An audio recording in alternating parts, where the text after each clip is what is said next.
乜嘢係 Quiet Luxury？ 佢係一個 cosy 又 chill 嘅空間，帶住一份另類嘅奢華。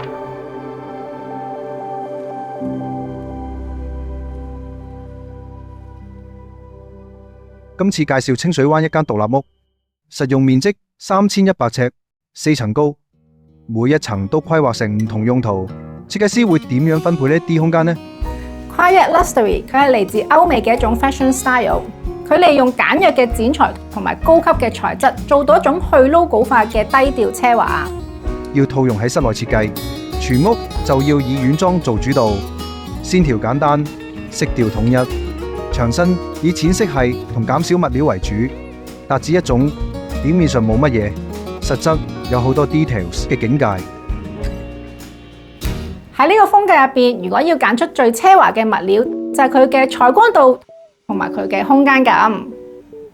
原跡客廳雖然空間大，但係客廁位置太突出，影響門口嘅空間感，冇辦法一眼睇得晒個廳。拆咗一半嘅客廁，自然光由客廳穿透去到玄關嘅位置，空間感自然提升咗2倍。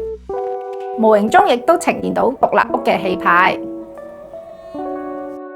呢個獨立屋嘅玄關有個特色，樓底接近7米高，木紋 panel 由鞋櫃直通天花，簡約吊燈增加焦點，凸顯高樓底氣勢。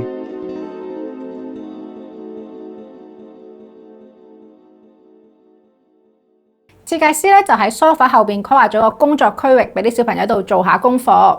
色調方面選用咗中性樸素嘅木色同埋鼠尾草綠，配合翻窗外邊嘅大自然溫暖感覺。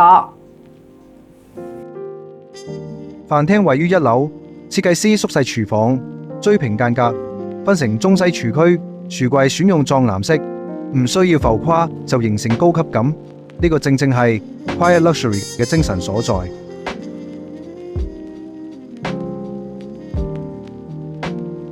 戶主咧就有健身嘅習慣，比起日日好麻煩咁要揸車出去做 gym， 落樓下做就更加方便啦。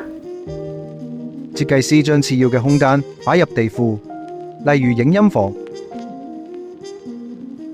健身區。